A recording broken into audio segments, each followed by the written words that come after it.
Dua tahun perang di Gaza berlangsung, banyak negara yang berlomba mengakui kedaulatan Palestina, namun kata damai belum juga tercapai. Untuk membahasnya, kita sudah terhubung melalui sambungan Zoom dengan Marissa Noriti sebagai relawan Mercy dan Wahid Ridwan, pakar hubungan internasional Universitas Paramadina. Selamat malam Mbak Marissa, Pak Wahid. Selamat malam, Selamat Mbak. malam semuanya, Mbak Friska, Mbak Marisa. Selamat Ya, malam. malam.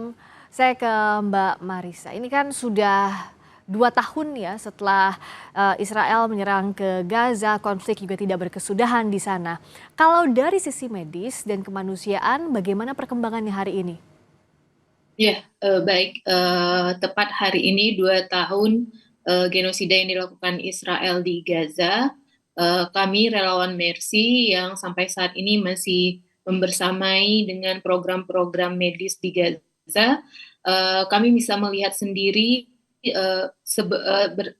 bagaimana genosida ini berlangsung di Gaza. Dokter kami juga menangani beberapa pasien yang mengalami luka yang kabar terakhir itu yang saya terima, dokter kita menangani pasien yang benar-benar ditarget penembakan akhir-akhir ini itu sering menyasar kepala dan dada, dan itu memang sangat mematikan. Dan kemudian untuk fasilitas kesehatan sendiri kita juga sudah sering melihat bahwa sering terjadi penyerangan terhadap fasilitas kesehatan, dan hingga saat ini Indonesia Hospital sebagai simbol solidaritas kita untuk warga Gaza juga tidak berfungsi saat ini dan mengalami kerusakan yang cukup parah berdasarkan informasi yang kami terima. Dan secara keseluruhan terdapat 38 rumah sakit di Gaza, 25 diantaranya itu out of service dan hanya 13 saja yang berfungsi, dan itu pun secara parsial. Dan saat ini dokter dan tenaga medis lainnya, baik para medis di Gaza, bekerja di bawah banyak kekurangan, kondisi yang tidak steril untuk melakukan operasi, dan suplai darah yang juga tidak mencukupi, dan tentu saja banyak kekurangan lainnya di suplai obat-obatan dan peralatan medis lainnya. Dan Ya. bisa juga ya, terkait bed okupansi sendiri hingga saat ini karena hanya sangat sedikit rumah sakit yang berfungsi dan korban terus bertambah, hampir semua rumah sakit di Gaza sekarang bed okupansinya itu mencapai 225%.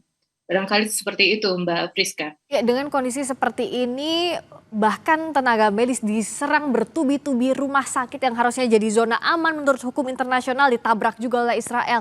Mas Wahid, Pak Wahid, apa yang sebenarnya bisa dilakukan negara-negara yang sebenarnya kan sudah mengakui kedaulatan Palestina meskipun baru di depan sidang umum PBB, tapi tampaknya hukum internasional tidak diindahkan di sana. Dengan kondisi seperti ini, apa yang harusnya bisa dilakukan? Ya, memang harus perlu ada upaya yang maksimal untuk saat ini mungkin paling tepat negosiasi, Mbak Friska. Jadi upaya-upaya yang gencatan senjata pun sudah agak susah, tetapi ada progres yang cukup bagus kita lihat dari apa yang diusahakan oleh Presiden Trump. Meskipun banyak orang yang tidak setuju, tetapi minimal ada upaya-upaya untuk membangun kesepahaman. Dan saya kira tawaran yang terakhir ya, jadi perlu kita ingat bahwa Taufan Al-Aqsa ini atau badai Al-Aqsa ini bukan sesuatu yang tiba-tiba ya.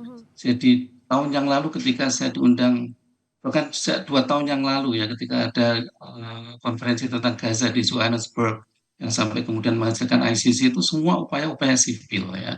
Ya. Tetapi tidak menghentikan juga gitu apa yang dilakukan Israel terhadap Palestina dan terutama di kawasan Gaza.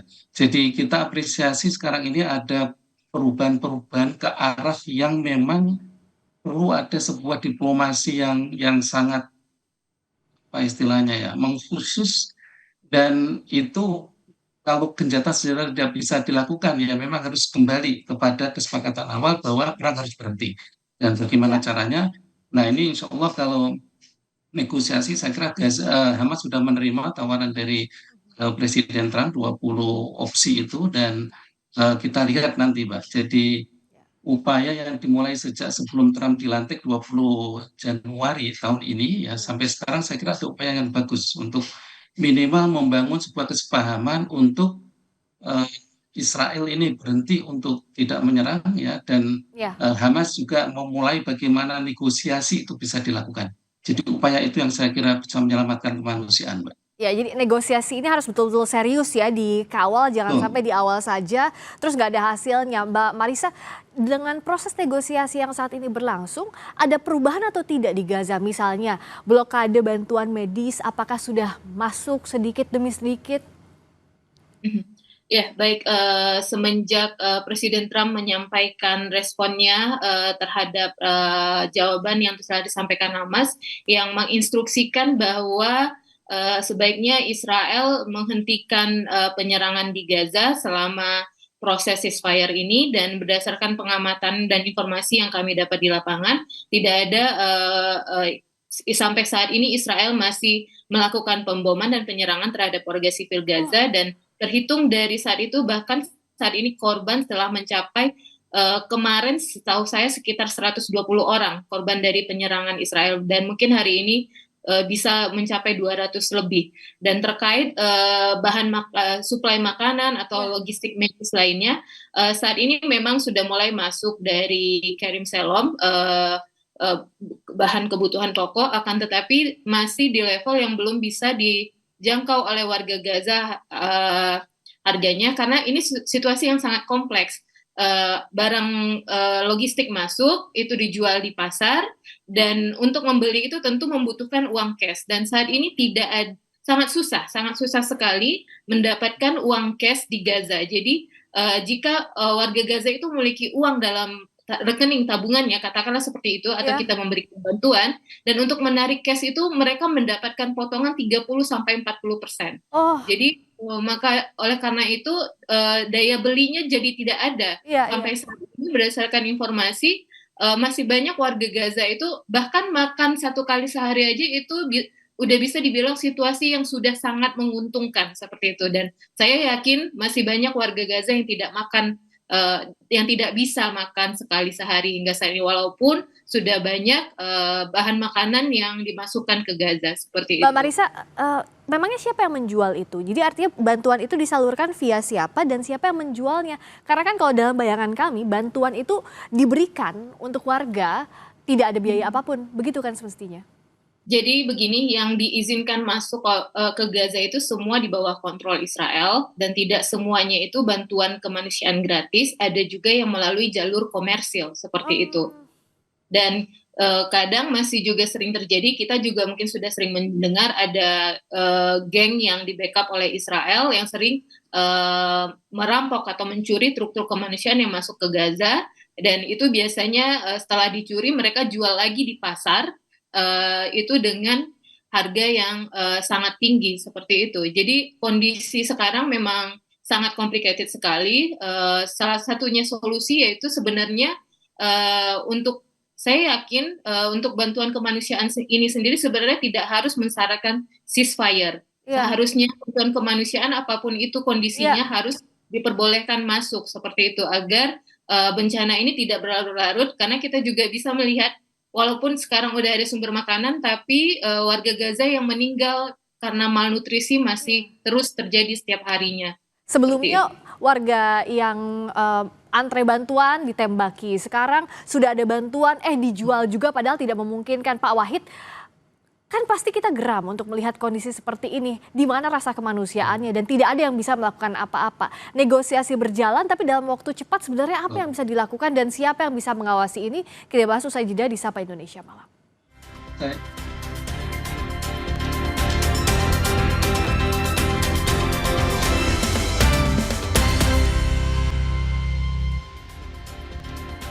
Masih membahas 2 tahun perang di Gaza, genosida yang dilakukan Israel, lalu apa yang harus dilakukan? Masih bergabung bersama kami Marisa Noriti, relawan Mercy, dan Wahid Ridwan, pakar hubungan internasional Universitas Paramadina. Saya ke Pak Wahid.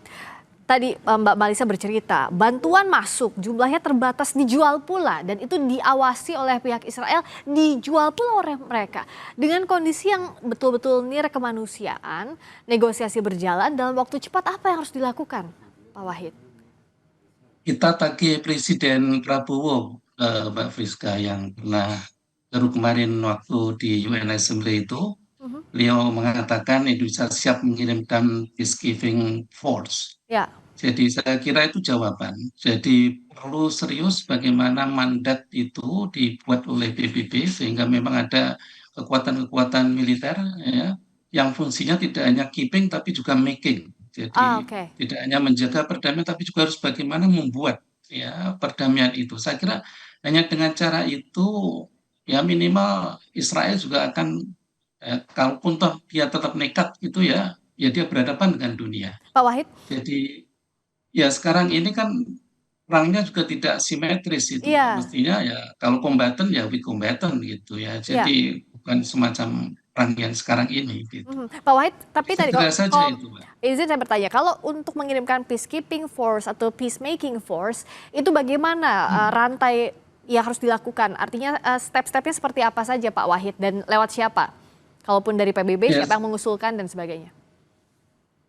Ya, proses di PBB saya tidak tahu persisnya ya, Mbak. Tapi yang jelas Dewan Keamanan kan bisa membuat keputusan ya. Itu udah banyak sekali. Bahkan di Hmm, negara kita pun pernah ketika ada konflik ya, dengan Timur Timur itu dibuat UNTAID, kemudian diubah menjadi UNAMED yang semacam itu. Jadi kesepakatan itu dicapai dengan negara-negara atau pihak yang memang level ya, selevel. Ini persoalannya kan Palestina itu masih belum merdeka. Jadi saya ya, ingat ketika saya menghadiri konferensi internasional Palestina di Johannesburg itu ada satu contoh yang sangat baik yang diberikan oleh cucu Mandela. Waktu itu Mandela diminta untuk bernegosiasi karena beliau masih di penjara. Kemudian dia bilang bagaimana Anda bisa bernegosiasi dengan seorang yang terpenjara.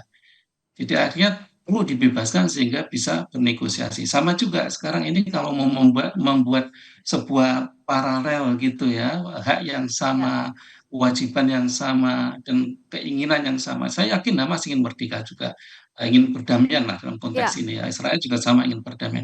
Jadi Palestina merdeka, haknya sama, setara ya sebagai anggota PBB, dan kemudian mereka bernegosiasi. Sekarang ini saya sempat bertemu waktu Ismail Haniah masih ada itu, sekarang yang ya, menjadi negosiator utamanya kan Khalil Al-Haya. ya, Waktu itu beliau mendampingi, saya bertemu di Istanbul tahun 2023 waktu itu. ya, Jadi kalau Palestina ini tidak merdeka Mbak Friska, itu ya, akan susah untuk mendapat betul. equal atau balance diplomasi, Ya. balance negotiation.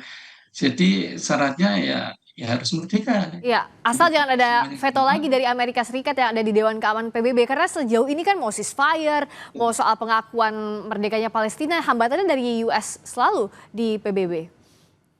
itulah Mbak, ini saya juga nggak bisa menjawabnya Bu. Iya, Dari keilmuan hubungan internasional pun akan sulit. Makanya iya, yang selalu kita bincang soal bagaimana ada reformasi di UN dan reformasi yang berkeadilan, tetapi iya, itu kan tidak sesederhana kita betul. mewacanakan. Mhm.